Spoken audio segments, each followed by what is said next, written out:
ကားပေါ်မှာပဲစီးပြီးမှကျွန်တော်တို့ဘယ်လိုလိုက်ဖြုတ်တိုင်းကျွန်တော်အားပေးသွားပါအောင်ဒါကတော့ကျွန်တော်အဲဒီမှာပါလုံးဝ fit to fit ကိုကျွန်တော်တို့ဒါနှစ်ယောက်တစ်ယောက်ရှင်အိမ်တာပေါ့နော်အဲ့လေကျွန်တော်ပေါ်တာတော့တော့လာပြီဆိုကျွန်တော်ထပ်ပြလို့မရဘူးတွေးရတော့လိုးနေရလေ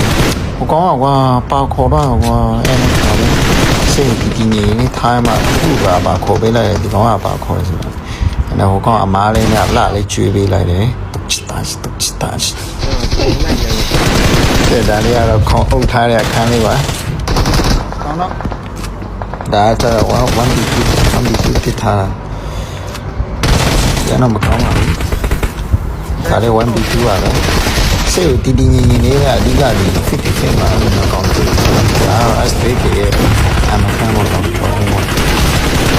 ချက်မှန်ပြီဆိုတော့လက်ခွက်ကိုမှန်ပြီဆိုတော့တန်းတော့ပဲကဲကျွန်တော်အကောင်းဆုံးကြိုးစားမှဆော်လာပါတယ်အဆုံးထိအားပေးတော့ကြပါချင်းကိုလေ Mark the location. မတို့တွေးလေးပိုင်းချတော့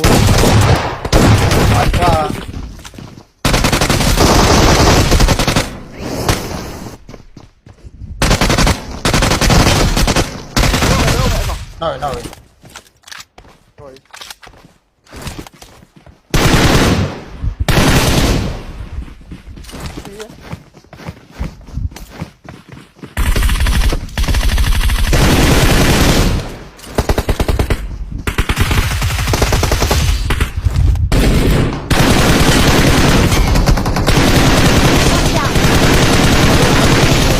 ကောင်းတော့လား Kita pun ငါမ